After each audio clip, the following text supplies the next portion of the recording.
Alright, so here's my grandparents' 2011 3-ton trane XR15 heat pump running in heat mode.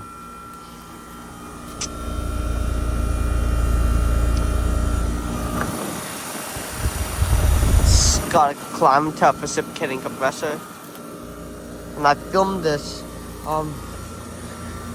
last summer. It's from August of 2011. It's a 3-ton R410 refrigerant, I think. Yep.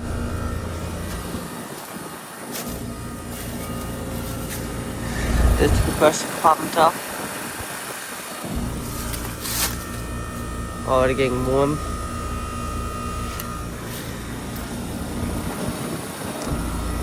And there's the fan motor.